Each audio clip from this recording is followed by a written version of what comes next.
All right, welcome everyone to the first Transportation Committee meeting of the year for the city of Port Orchard. So a quick review of our agenda items. We're going to go through some housekeeping items and welcome to new committee members. And that will include election of a chairperson. We will review phase 1 of Bethel Transportation Project. Transportation overview by City Engineer Chris Hammer. Old Clifton intersection improvements. And future agenda items will be covered. So with that, I would like to welcome council members Diener and Trineri, our new reps, and then also, our new committee members, and then also absent is committee member Heidi Fenton. No, she's here. Oh, she is here. I didn't see her. I don't see her either. Here. You don't Oh. see, I see me. Now we see there her. you Welcome, I- council member Fenton. I changed my view and I now see you.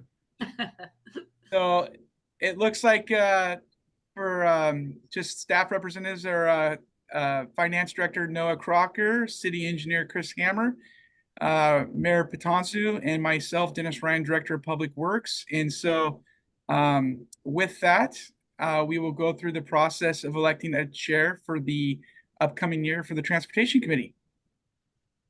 Are there any nominations? I'll nominate Heidi if she's up for it. Well, I'm still getting all this down. I was kind of thinking maybe you.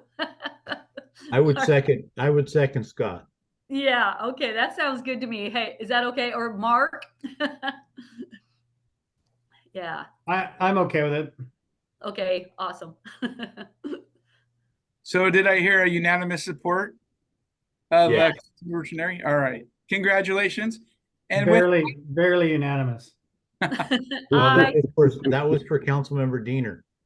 Yes. all right. Councilmember Diener, yeah. All right. I'm not sure if council member Fenton, if you've got the opportunity to meet Chris Hammer, our city engineer, but he's going to take over the rest of the agenda items from here. He plays a very large role in our transportation projects and all of our capital projects with the city. So Chris, it's your ship. Thank you, Dennis. All right, so first step on the agenda tonight is we have our design team in from our Bethel Phase 1 project. This project is from Blueberry to Salmonberry, including both intersections and the segment of roadway between, and also extending some distance down Salmonberry to the city limits. So the preliminary work has been completed, survey, geotechnical, environmental. Work is in its initial design phases here. We're coming up with some concepts, and we just want to bring you up to speed with what we're thinking. So we're providing Chris, are you mean to share your screen? I'm sorry. Yeah, I will have to bring up the exhibits or turn it over to our consultants, depending on how we want to approach this here. But we have some alignments to show you, and kind of you can see. We can talk about the considerations for how we're trying to tweak the alignment to minimize impact to the fronting property owners and deliver the project on a reasonable budget here. So with that, I'm introducing Patrick Holm, who's the project manager, and Matt, who's the designer from Shakehart Jewell. Hello. Thanks for the introduction, Chris. And I think I have permissions to share, and so I kind of where we're at, and we're actually, I don't. Are you able to? It looked like I could share, but then when I went to share, it said it's been disabled. If I could be granted. Okay, I think you're okay now. All right. There we go. All right, so I'll just kind of zoom in so everyone can, is that level of zoom? Can people see what's going on? Yep. Yeah. So this is, as Chris described, our project is the phase 1 of the Bethel, progressing phase 1 of the Bethel corridor study. And so we were building off of the framework from the 2018 corridor study. And phase 1 is a roundabout at Blueberry and the needed improvements to the south. And then It extends to the north up to Salmonberry. And that's one of the elements we'll talk about today is the northern extents of what that looks like along Bethel. But before diving into that, I'll zoom back to Blueberry. So the Blueberry roundabout was designed to minimize impacts to the built environment. So the storage at the southwest corner and the apartment improvements going in on the northwest corner, as well as the homes to the east. So we were trying to limit impacts to those parcels, but also while achieving the goals of the project. One of the things as we were getting into design and coordinating with utilities and taking a look at these impacts is the corridor study alignment originally was offset a little bit to the west. And in our coordination with Puget Sound Energy, we realized that that would just, one of the elements impacts would be large scale impacts to the transmission lines along there.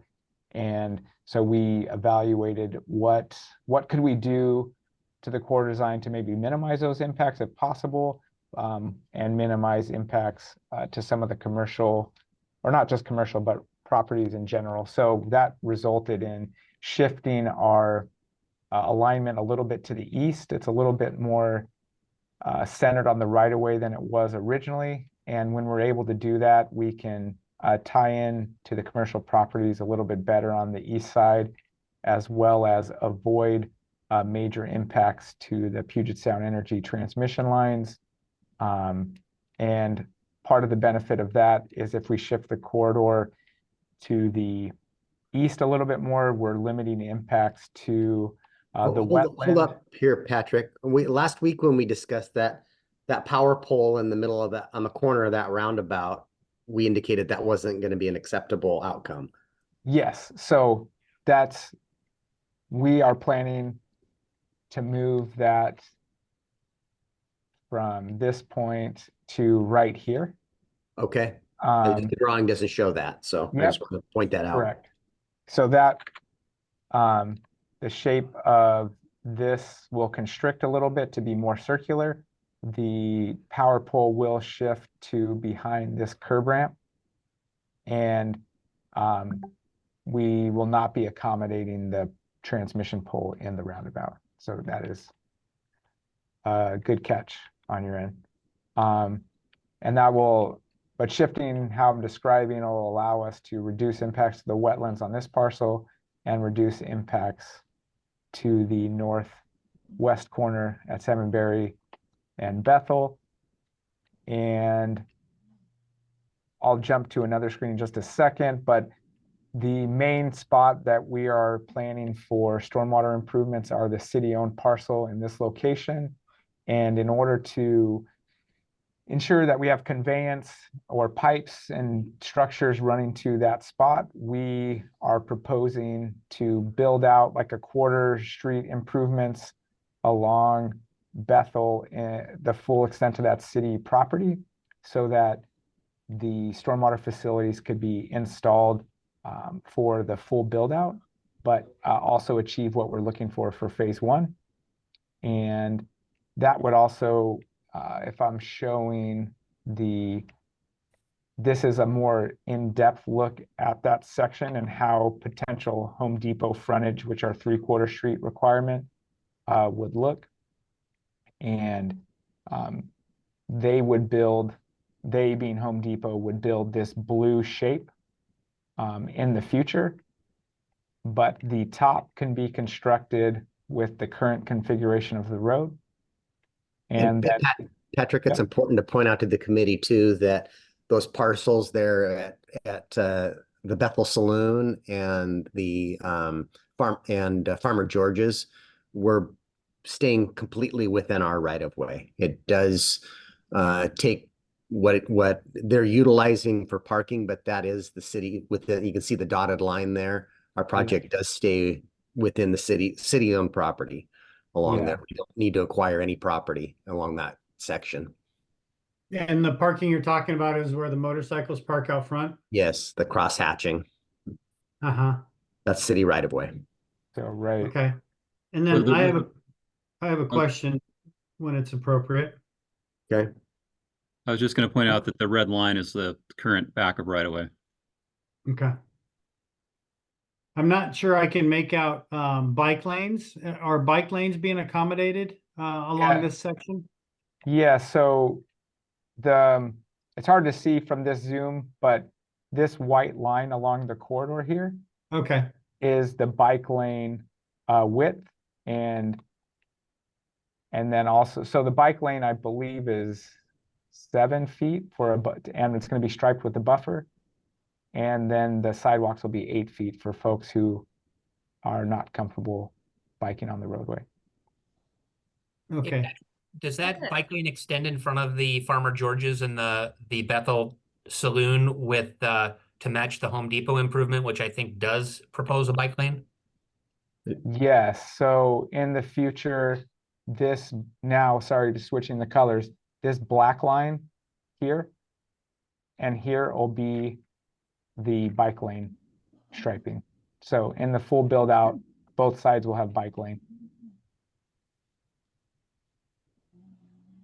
Now, So we've on got those, a, oh, we've got a sidewalk going right in front of, literally, it looks like right up to the front door of the Bethel Saloon. Is that correct? the It front will- door.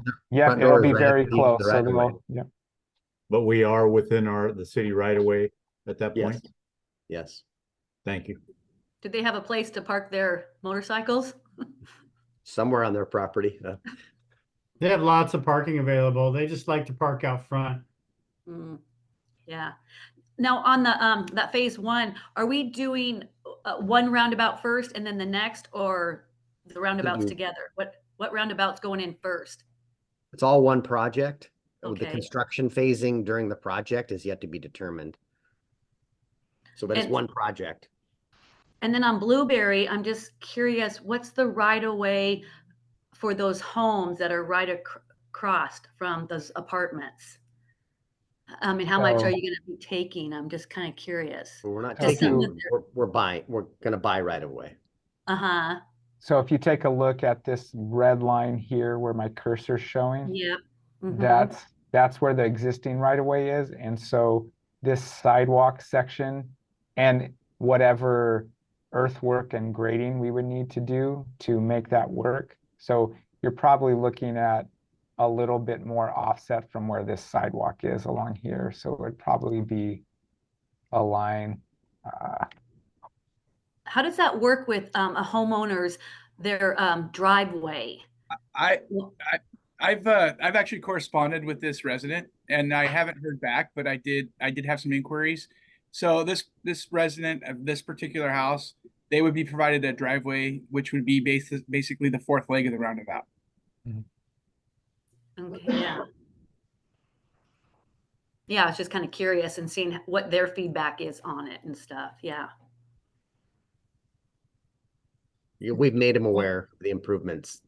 And then the house that's next to it, to the right of it, as we're looking at it, that would be a right out only? Yes, so what's not drawn in here are driveways that would, to accommodate both of these parcels. Yeah, And yes, it would be a right in, right out with the understanding that if they wanted to go left, they would have to go down to the Salmonberry roundabout and U-turn. Oh, wow. Well, for one of them, the other one is Yeah, around Right. this roundabout. correct. Mhm. Yeah, the first one, and then the second one, it just goes right out on the roundabout, Yeah, so, one in the middle. yeah, So the median with the right in, right out is key to a couple of things here. First of all, we need to maintain capacity. To do that with one lane in each direction, we need to remove those left-hand turns that will back the traffic up more. yeah. It's also going to address be a safety enhancement. We've had a lot of collisions more on Bethel than any place else in the city. Mhm.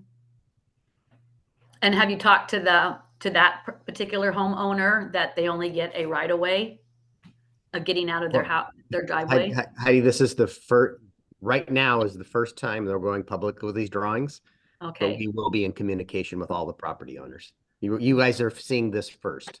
Okay. But last week it was internal with staff, and this is the first public unveiling of this Yeah, project. literally hot off the press as of about an hour and a half ago.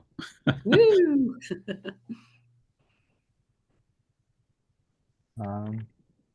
And then, Chris, I was going to jump to Salmonberry unless there's any other questions on the Bethel portion of the corridor.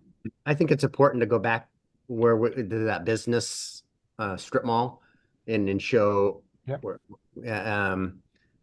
there was a lot of consternation in how we bowed this and shifted it around. At one point we had we didn't have that right turn movement out right there coming out, and we felt it was important to maintain that for that business, and so a lot of work went into making sure that they had that right turn movement, coming out just past the roundabout. Mhm. Yeah, we're Is kinda- there, on that business up on Salmonberry, I see a sidewalk. Is there a place you can go and turn onto Salmonberry? Because you could go down farther and take a left turn, but I was just wondering on the side, or is that just all dirt? This is a retaining wall down here. There is no access on Salmonberry here, Okay. and there currently isn't. Now there's a mini storage farther down. If you scoot the drawing down as he goes that has access. Yeah, Mhm. Patrick, could you talk about how we're maintaining access to the mini storage area? Yeah, I'll switch to this one. So, again, this is the storage area here. All the driveways have not been cut on this drawing, but there would be a driveway shown here, and then also to the back of the commercial access, there's a driveway here as well. That would need to be tied in. But those would be tied in per the city standard and maintain the connectivity.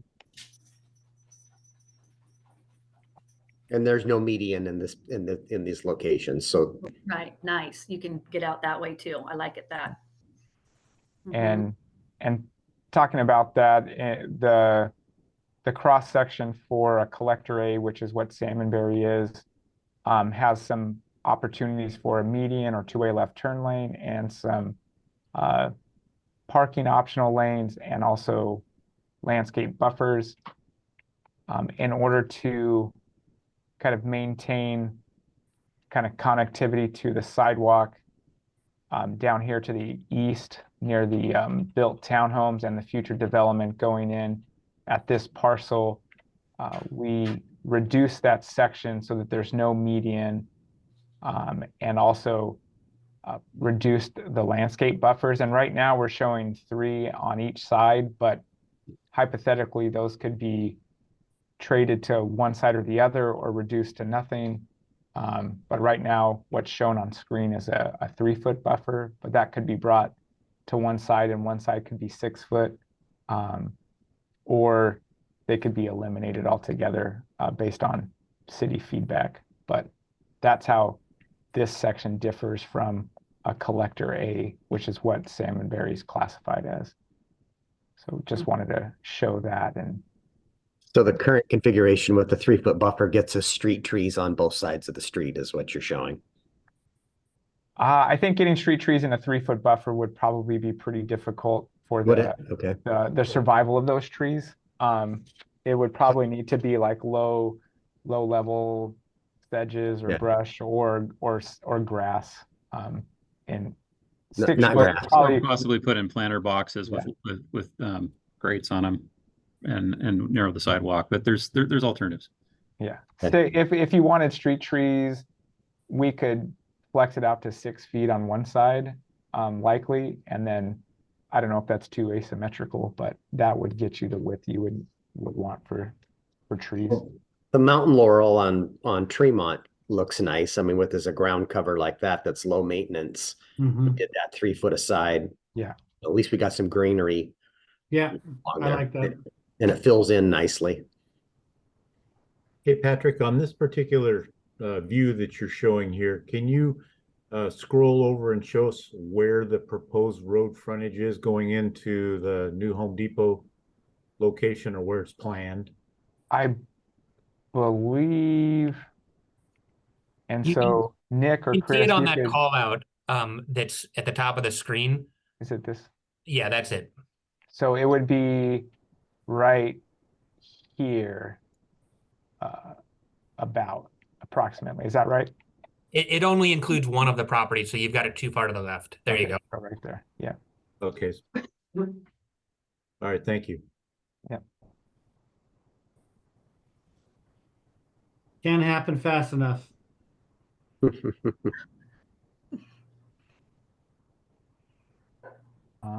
So hopefully you can kind of understand the constraints and see that we've, tried to thread the needle here to minimize impacts to property owners, especially here on Salmonberry. We originally laid out the city standard, and it just is, it's not going to be a good fit, unfortunately. It's just too constrained. And then I would just piggyback on that with currently the way that the right of way goes from west to east, there's this jog. That's a little hard to see, but right here where the right of way shifts dramatically. And so once this project moves forward, this right of way would be extended more to be out like near where this line would be, behind the walk, something like that. And then it would need to be reconfigured on this side in front of that parcel as well to some extent, just to allow for the improvements to tie in. And I think what Chris is trying to convey here is versus having our standard road profile with trees down the middle and tree Right. buffers, we're trying to minimize the impacts to people's driveways and parking areas in front of their homes, and trying to, the best we can, live within our right of way.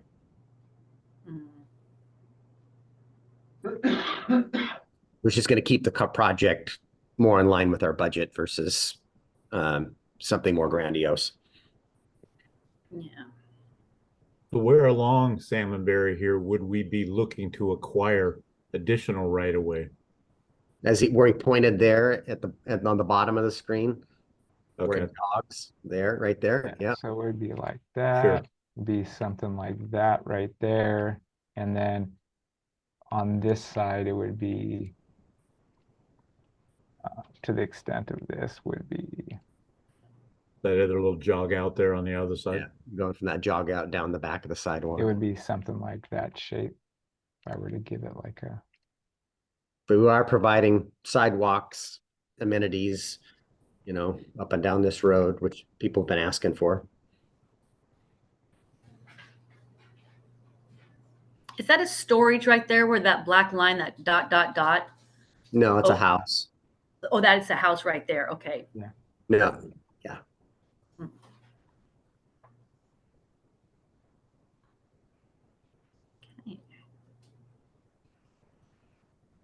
I don't have any further questions. No, looks good. Chris, is there anything else you wanted me to highlight before I wrap up? No, I think that covers it. I just wanted to make sure that everybody had a chance to understand the kind of the extent of where the right of way is today and what we're planning and how that fits within these corridors here. I guess So- I do have one final question with respect to this. When will the rest of the council see this That's where I was going. work study? Okay, Yeah. what do you got? Is it going to be a work study or maybe in April? Okay, March Or- is booked up, but probably a work study in April. We could do a presentation. I don't know. We're going to review agendas tomorrow. And so I would say no later than April's work study and possibly before that. And I know Chris and Dennis and I were talking about after the full council seeing it, doing some sort of an open house as we get farther along with these drawings. I mean, they're not ready to be shared in an open house yet, but we're getting close. I think that'll be very well attended. It should be anyways. I would imagine. Yeah, and we did have that study that was approved by council back in 2018, so I think it Yeah. would be appropriate to get the nod on any kind of deviations from that and the proposed deviation here on Salmonberg as well. Show Mhm. people that it wasn't just a study that sits on the shelf. Yeah, that's good too. All right, well, Okay. anything else for Shekhar, Joel? I do have one other concern and question. Has there been any discussion about the homes back here? If we go back to the Blueberry roundabout, has there been any discussion of creating a new driveway that gives them access to their homes off Salmonberry rather than so close into that roundabout on From both of them? Blueberry all the way to Salmonberry, we couldn't construct a bypass road. Well, I thought at one point there was a little bit of discussion going on about We were the talking safety about issues improving primarily. Ramsey as a bypass road for construction, but not anything off of the backside of Blueberry. Are there safety concerns we should be worried about with those driveways right there, so I would close think to the roundabouts there? Having a driveway off a roundabout it's not super common, but there are, I'll say, similar comps where commercial businesses will be like a gas station will be a right-in, or houses will be. So it's not uncommon, but you're not seeing it all over the place.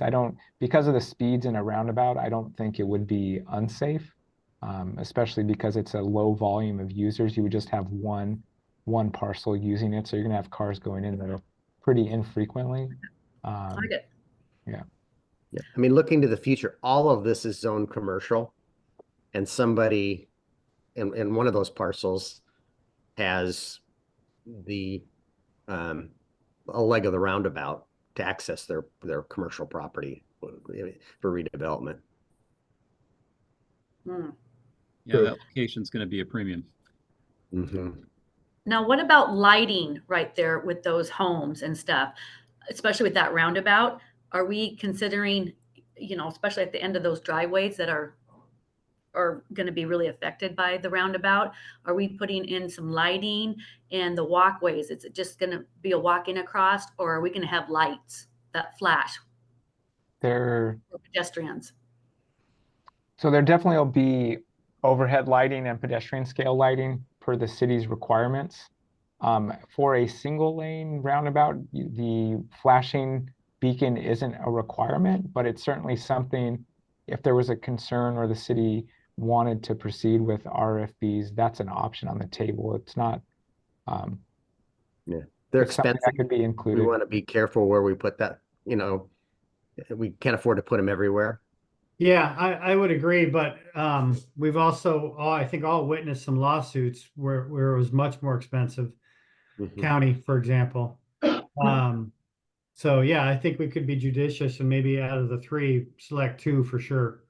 So Mhm. we adopted a policy for flashing beacons, and so it has to meet warrants for pedestrian demand, I believe, before we can put in flashing Okay. beacons per city policy.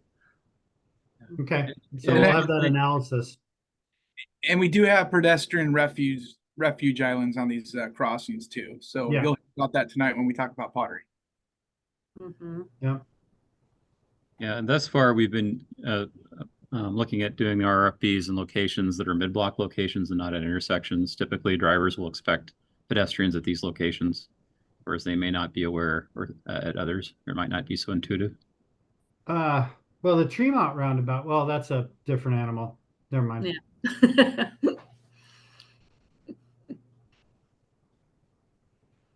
All right. Ready to move on? Mhm. All right. Thank you very much for the presentation. Appreciate it a lot. Yeah, thank you all. Yeah, thanks, and Patrick. Matt. Thank All you. right. Transportation overview.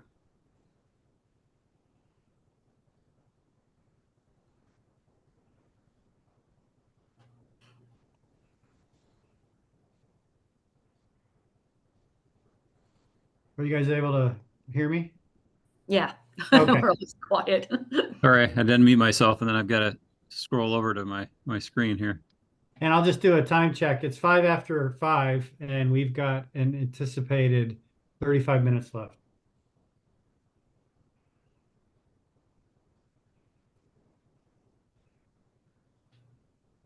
Okay, now I'm on the wrong screen.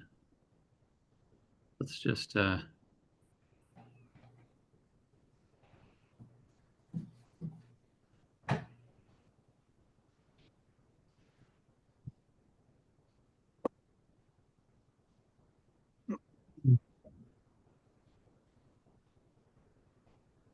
right, can everybody see the presentation? Yes. Yep. Mhm.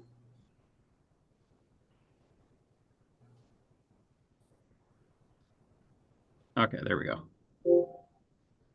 So I was going to start out with a little video of Cities 101, and due to our time constraints here, I think I'm going to skip that. But I can make this available to everybody, the presentation, and if you want to take on your own time and go look at this, but it kind of gives you the context for roadways within urban environments here.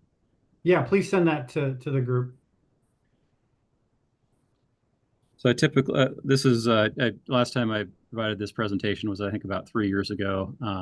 Since that time, I think I've got 2 new council members here on the committee. So this is just a overview of our roadway network here in Port Orchard. The roads with colors on them are arterials and collector streets, and the rest of them in the gray background are local access streets. So we're fairly focused in our efforts on the major roadways, or the ones you see colors on here, for a couple of reasons. First, they're the corridors that are most impacted by the growth and where we're having level of service issues.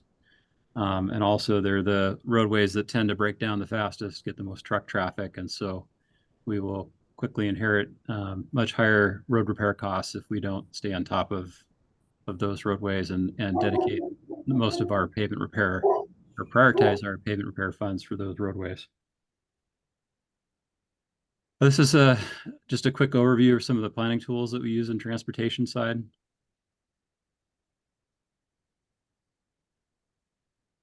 And here's kind of things that are kind of a preview of what's coming up in the next couple of years.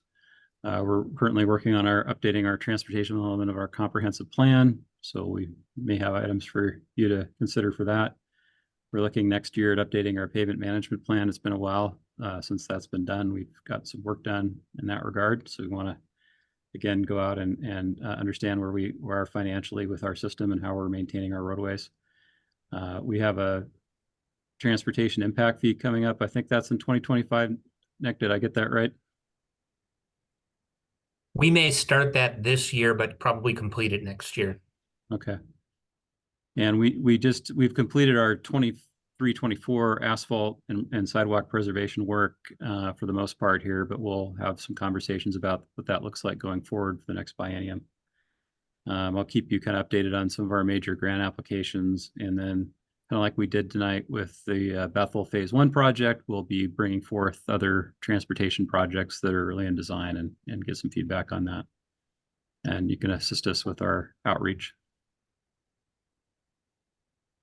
Some of the challenges we see here is we have, again, we have a lot of growth in Port Orchard. Port Orchard's the 6th fastest growing city in the state right now, based on the latest census. So we've been planning for all those improvements that are needed, but that continues to be a challenge for us to step up. We've got a very large improvement program funded by the transportation impact fees and the transportation benefit district. And we've been really aggressive in going out and finding grant opportunities to leverage our local dollars. And we continue to work. This has been a priority for council in the past. When I first arrived here, was making sure we're repairing the roadways. And so we continue to look to maintain our existing roadways in good conditions and keep the overall, make sure we don't inherit a backlog of roadway repair projects in the future, keep our costs low. And also in there is addressing sidewalk repair and retrofit. There's a lot of new areas of the city where we have wonderful new non-motorized facilities, but we also have a lot of older areas of the city.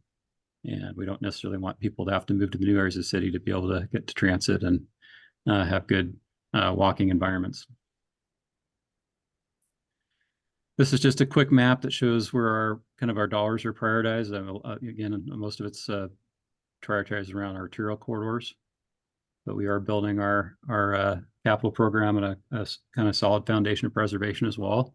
Continue to maintain our roadways, surfaces, and do over time upgrade our sidewalk, ADA accessibility, and repair our sidewalks as well.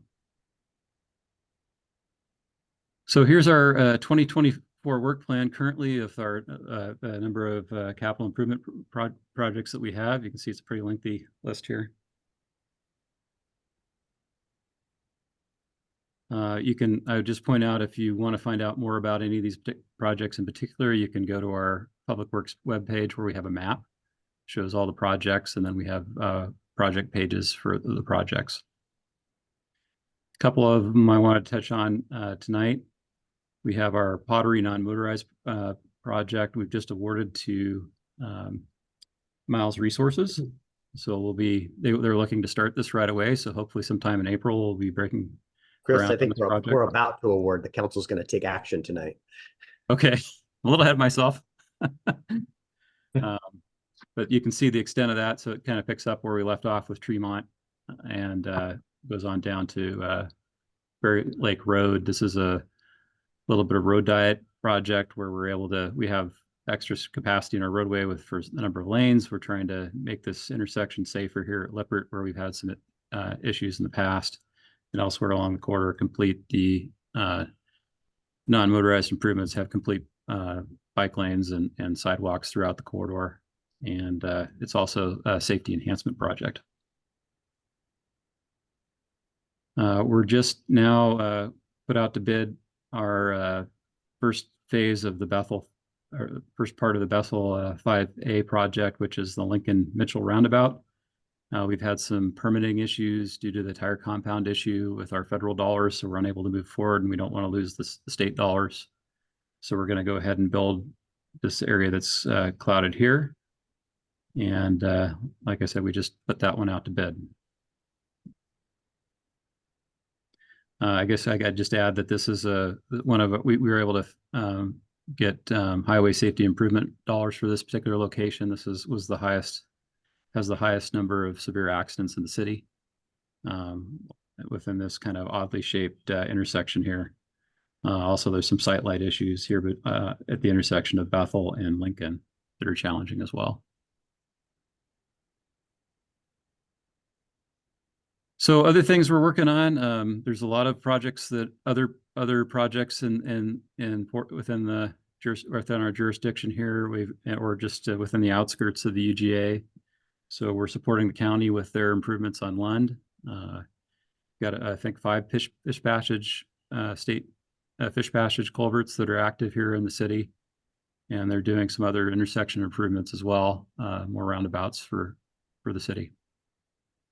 And I guess the reason I point this out is they all take time. So I spend quite a bit of time working with the state, making sure that if we work with them early, we can make sure that our needs are looked after, and we all have a chance to talk about what the city will be inheriting in a few years when they build things. If we're not early with them, then it's hard to get them to take a different tact as they invest more in their projects.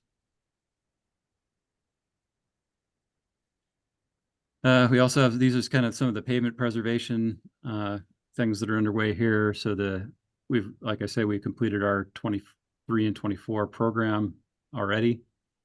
This was the overlay that was done on Old Clifton. There were other improvements that were done throughout the city. We're also including some of the pavement repair dollars are included in our Pottery project that we just talked about. We're redoing the intersection there at Berry Lake, and that whole corridor will be the pavement will be addressed throughout the corridor as needed. And then we have our sidewalk project here with on Sydney and Kitsap. You may have heard the mayor talking about this, new street trees and sidewalk repairs. So we've gotten most of the Sydney done. There's another tree or two down by the Sydney Gallery, and then there's some trees on Kitsap Street towards the end of it that need to get removed. They're lifting the sidewalk panels. So Public Works is supposed to wrap those up this spring. And then not to be last but not least, our own operations and maintenance crews they have a number of objectives for the year, and for filling potholes and doing some of the less extensive asphalt patching. A couple of years ago, we geared up with more crack sealing equipment, so that's a sign of a city or a jurisdiction that has good pavement management practices in mind. As you drive around, you'll see a lot of cracks that are sealed. That's a relatively inexpensive treatment that keeps our roadways from breaking down, makes them last longer. So focusing on those areas. And then here's just an overview of some of the planning things that we'd already talked about that we'll be seeing coming up on your work plans here. A little bit more on the grant applications. So these are the top 3 that we're focused on this year. We've been, like I said, I've been partnering with the state on their fish passage improvements here on Bay Street at the bottom of Port Orchard Boulevard. We've partnered on a number of grant applications trying to make sure that we get in there and look to the future and work with the state to try to address the estuary as well as the fish passage culvert. That's supported by the tribes, as we don't want to, it's kind of a demonstration project that the state doesn't want to go forth and build fish passage culverts that really don't have much of a benefit beyond that location. We're also looking for funding to complete the intersection improvements with the new roundabout at the same time, and we can partner with them to bring in the money. They'll do all the work, and that makes it easy for us. We don't have to spend our time managing a project when they could do it for us. Did you guys all grasp the concept there? Down at the bottom of the boulevard, where our pier is, they're going to put replace the culvert with a bridge. And then they've got it, the state's got a grant, and they're going to restore the estuary there where those 3 buildings are at the bottom will be torn down. And because the culvert that feeds down into the bay is underneath one of the buildings, so the state is going to removing the culvert, restoring that estuary. And when that project's done, they need to rebuild our intersection there at the bottom of the boulevard. And they're saying, well, long-term, we want a roundabout there. And so the state has pointed us to a grant opportunity that we're applying to. And if we get the grant, the state will design and build our roundabout, and it'll be our grant. And so they'll do all 3 of these projects at once versus us coming back later and tearing up the improvements that they made. So that they've got the grant. The state got the grant for that. State got the grant for the estuary. Right. We're applying for a grant for a roundabout to Roundabout. tie into the other 2 projects. Okay. Well, that's good news. I think we want to let council members know about that for sure.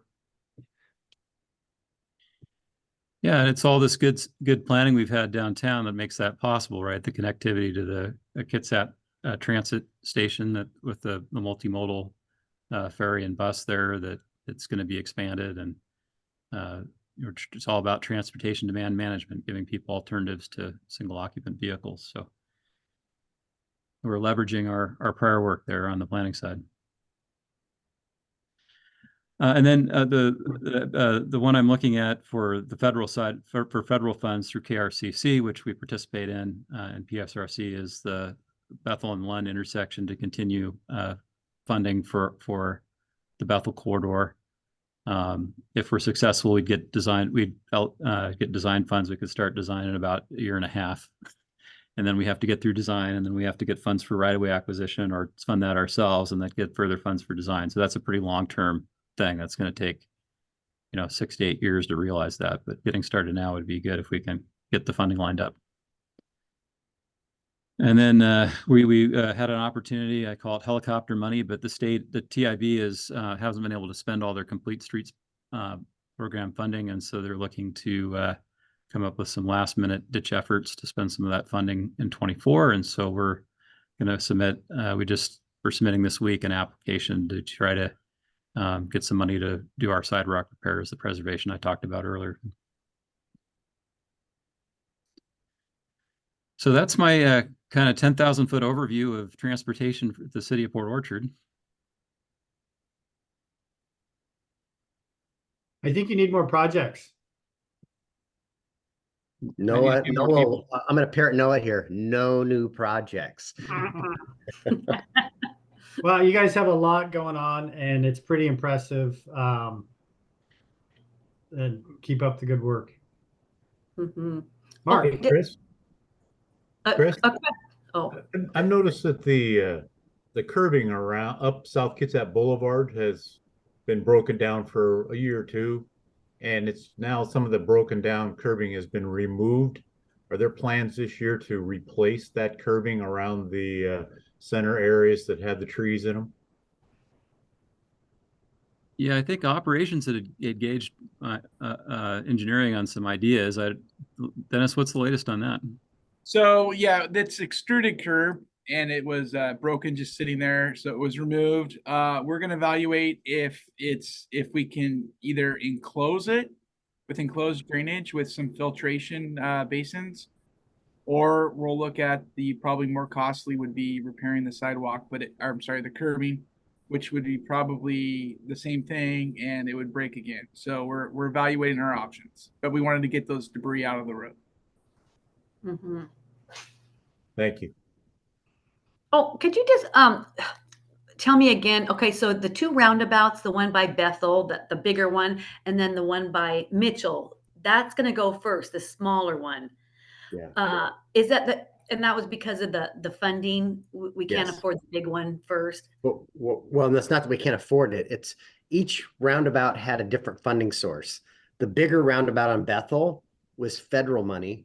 This and the smaller roundabout on Mitchell is state money. The state money had a spending timeline on it. And we reached the end of that and we had to go back and ask them to reinstate our funding. The federally funded roundabout, the larger one, we were running into permitting challenges because of the tire compound issue. After we got the award, there was science that came out related to the compounds and tires being bad for salmon, and that area drains to Blackjack Creek and then to Puget Sound. So we have to we're spending about $750,000 more. We hope no more than that on the stormwater requirements. And we have to go through what's called a formal consultation with National Marine Fisheries. So it's a very lengthy process to get our plans approved. And so the state funding couldn't wait for those approvals or we would have lost it. So it caused us to separate the two projects from one big project to two smaller projects because we had to spend the state money soon or we would lose it. Okay. I kind of heard some stuff, but I just need a little more clarification. So thanks. No worries. Yeah, and we're submitted to go through that formal consultation. It's just not going anywhere because it's an endangered species issue and National Marine Fisheries hasn't got it figured out what we're going to do yet. So we're all just, we're in the same boat as others. We're all just kind of in a holding pattern until we figure that out with some kind of programmatic permit or whatever they figure out. Yeah, I'm very curious about what can be done about the tire compound. Yeah. Okay, if there aren't any other questions on the overview, we've got Old Clifton intersection improvements next. Mayor, are you going to take this or you want me to speak to it? I can. You can correct me where I'm wrong. So feel free to. So we have a roundabout at Anderson Hill and Old Clifton that we designed a number of years ago. It's a 90% design. And we've pursued grants for it, and it just doesn't compete well because it doesn't have yet a sufficient number of accidents to score very well. So, so that project has just lingered because it's about a $2 million project, and we need, some help from somebody else to make it happen. This past year, McCormick Communities approached us. They have a roundabout at McCormick Woods Drive that their development agreement requires them to build. And that roundabout probably isn't needed at this time, but they need to, per their agreement, they need to build it now and not into the future for them to get the credits that they want. per their agreement with us. So they approached us about swapping projects, and we were entertaining that swap. And then along came at our last council meeting, remember you approved that agreement for the homes that are being built in Bremerton, and they had the mitigation that they had to provide us to nearly the tune of $1 million. Well, now, while we were entertaining, McCormick's offer, this arrived, and now we're only about $200,000 short of the funds that we need to build the Anderson Hill roundabout between all of the other restricted dollars from various sources for that area. So that's I've added that to your retreat docket to prioritize whether or not we should go to design next year and likely construction in 2026 for that roundabout, because I think by sometime next year, we'll have collected some or all of those mitigation dollars from that development. So just briefing you guys to tell you that we're going to tell McCormick Communities, thank you, but no thank you. We're going to build our roundabout. You need to build your roundabout. And prior to those mitigation dollars, it may have made sense for us to swap, but we've been analyzing it from finance to engineering to planning. And we think we're better off to build our own project and let them build theirs. So did I nail that, Nick, or is there something I need to add? No, that was pretty good. And I think the only thing I would add is that the PSE has power poles in the roundabout, and if the city builds the roundabout, PSE per our franchise agreement has to get those poles out of the way. If McCormick builds the roundabout, PSE makes McCormick pay to move the power poles, and so it adds about $1 million in cost for what it would cost McCormick. And so to make McCormick whole, they were asking to front load their credits so that they would get more money in credit sooner. And that actually creates some cash flow challenges for us, just meaning that we wouldn't get our traffic impact fee revenue as soon because we would be giving larger credits up front. Furthermore, our code doesn't actually allow us to front load credits on a portion of the development rather than spreading that credit around. So once we looked at kind of all the barriers to making a deal, combined with the amount of time and staff resources it would take to write an agreement, it just didn't make sense for us to continue pursuing this. It's too much work. It creates accounting headaches, and PSE is essentially getting off the hook, and we're giving McCormick a benefit because PSE isn't moving their poles. So I'm going to do a very, very high level on this when I review it with the council on this particular item. Understanding that we're going to talk about it at the retreat, I guess. So any questions? If not, future agenda items. Yeah, I just threw out some of the things that are going to come up this year, but certainly whatever you're interested in as well, we're available to try to fit that into the committee meeting here. And Chris, I would add one thing to that list. The transportation element of the comp plan is going to need to come to this committee next month. And so we would, DCD would like to bring that document forward. It's about a 70-page, probably the largest chapter in our entire comprehensive plan, but that should come to the committee for review. You'll see that on the next agenda then. All right, if we could get that as soon as possible, that'll be Please. helpful for a constructive dialogue. It was ready as of today. We just put it in the planning commission packet. So I think Nice. I'll ask Jim to get it to all of you. I'm sorry, I had another call. What was that question about? I just asked for the transportation chapter of the comp plan to come as soon as Oh, possible. okay. And was told it's ready. Okay, and are we to go to the order by chance, or? Yeah, I just wanted to, I don't see Ken Cambich in the audience. There are any members of the public. Mayor, I see 2 attendees. You do?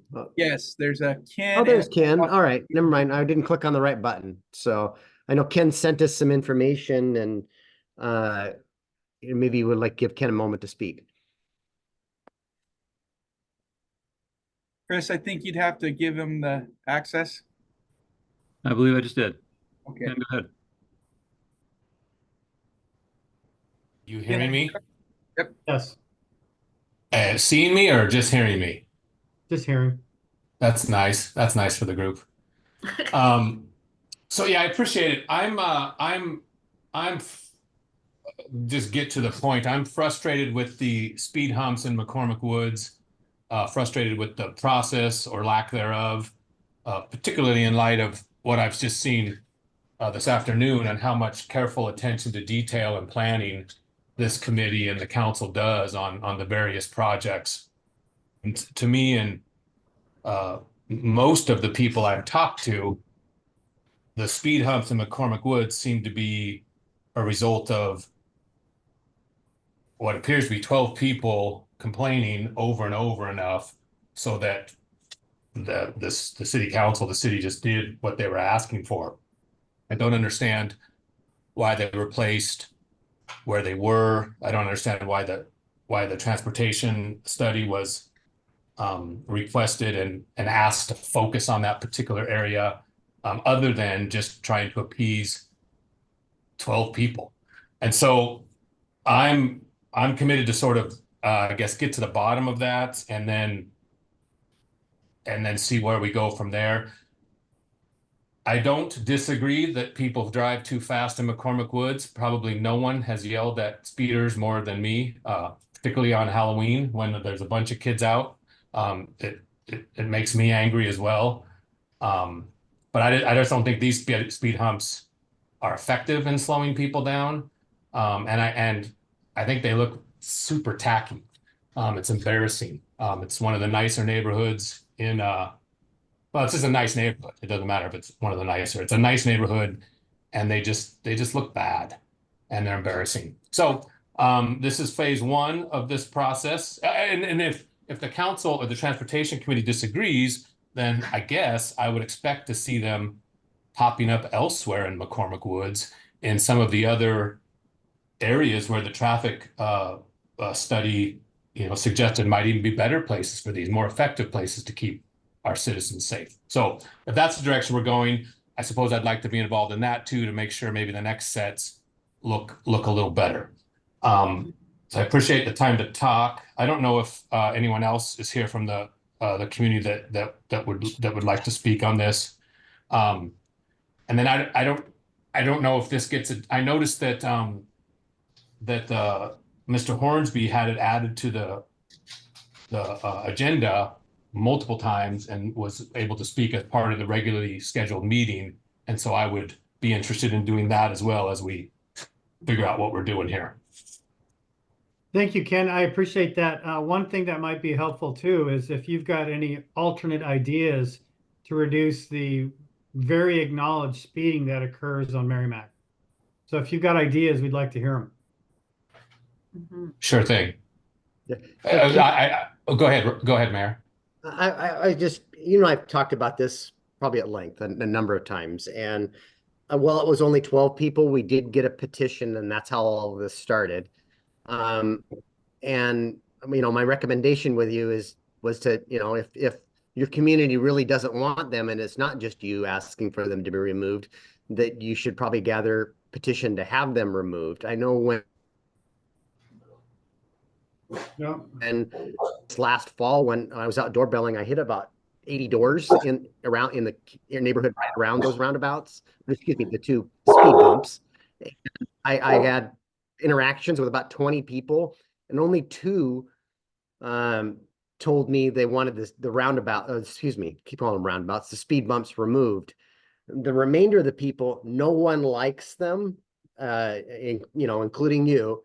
But to the person, I was told time and time again, but we need them because there's a speeding problem here. So as Scott has indicated, I don't know that we have a better solution. We didn't want to put them in. Operations doesn't like them from the ability to plow the street, emergency vehicles, but I don't know that we have a better solution. And unless the majority of the people in the area, more than the 12 that wrote us, tell us they want them out, I'm not sure what we should do. And I think if I could just add on to that, a petition would be useful to see, but I think it would have to be kind of mostly representative of the people that live along Merrimack and Mhm. not people that transit to go to Broadstone or some of the other streets, right? So I think that would be important to understand. Yeah. And looks like we lost Ken for some reason. Oh, No, he's back in the audience. Oh, thank you, Okay. Ken. thank you, Ken. Look forward to more. Mhm. Does Peter want to speak as well? Yes, this is Peter Harris. I'm a resident in McCormick Woods. And my interest in attending this meeting at the suggestion of Ken Kumbuck is twofold. One is I'm very, very concerned with the speeding on McCormick Woods Drive. There's, my observation is that there's a very high percentage that substantially exceed the 25 miles per hour limit. And that is going to get worse as the traffic density increases because of the new developments going on around here. And McCormick Woods Drive is in a position to become an arterial between Old Clifton and Lake Flora Road, I think it is. And so I think there's a lot of commuters going back and forth that take it as an arterial shortcut. I don't know what would be involved in other than the petition that I've just heard about that resulted in Merrimack getting their speed attenuation bumps. I don't know what else to do. I'm not sure that the homeowners association has any obvious interest in being concerned about the speeding on McCormick Woods Drive or not. So I don't know what the next step might be. I would much rather put up with unsightly speed bumps that really have a negative feng shui rather than having speedsters going up and down the road. The other reason that I'm interested in that I was interested in attending this meeting was the driving around Port Orchard in the last several years. I've noticed that there's some very obvious efforts being made by you guys to improve the roads, and but I don't see any efforts to provide a contiguous bike lane availability throughout the city. Excuse me. With the new and refurbished roads that you are attending to. And I'll give you two examples. One is Jackson and the other is Old Clifton. There's been substantial improvements on those two roads and absolutely no sign that any thought has been given to bike trails. Excuse me.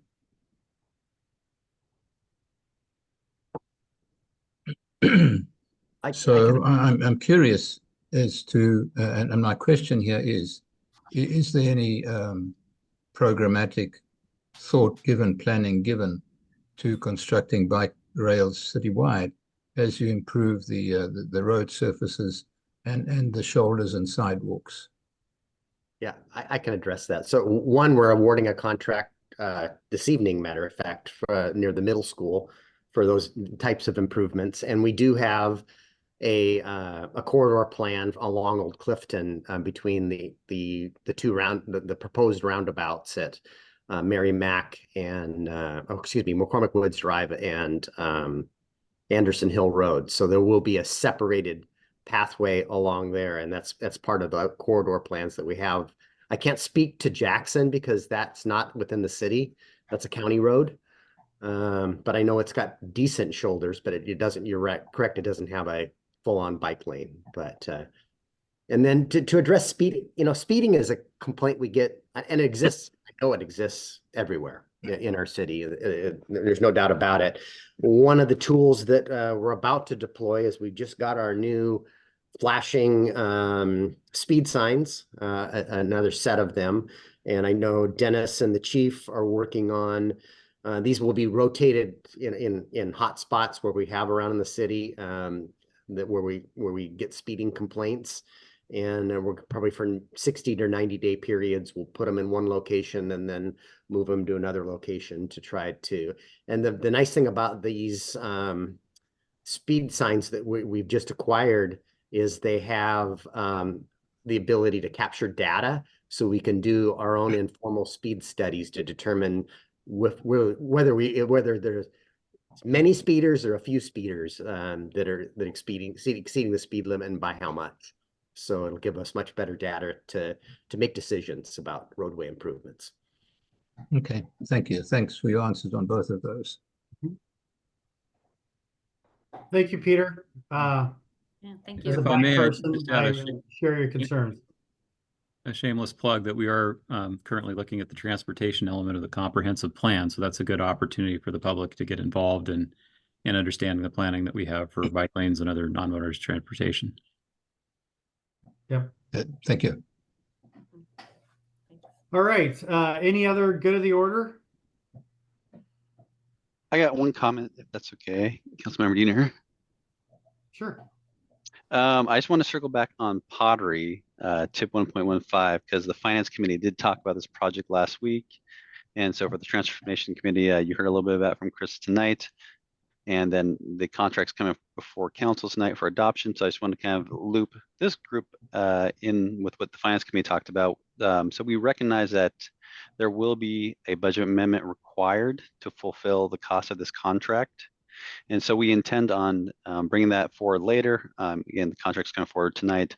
But in order to fully fund the project, the budget amendment would include additional funding provided from our water operating fund to the water capital fund for the water component of this project. It would provide some sewer capital dollars for the sewer component of this project, and then some transportation impact fee, as well as utilizing some of the savings from our earlier pavement preservation project to complete the funding required to make this project complete. So I just kind of want to circle back with the other transportation committee members that were not part of the Finance Committee conversation.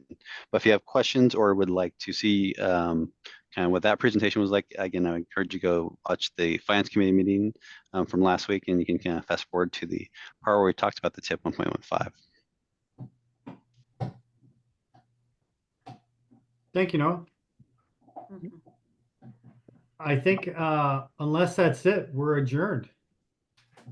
Well, thank you, Chairman Diener. Reluctant Chairman Diener. And we'll be seeing many of you here in 45 minutes or so. Hey, Heidi, I Thank don't know. you. I think you hopped on afterwards when I just checked with the other council members to make sure that they got my email about bringing their Surface laptop in for an inventory check. Yes. You Yep, got it? I got Perfect. Thank you. All right. Yep. I'll see you tonight then. Got it. Thank See you you. guys. Bye. Well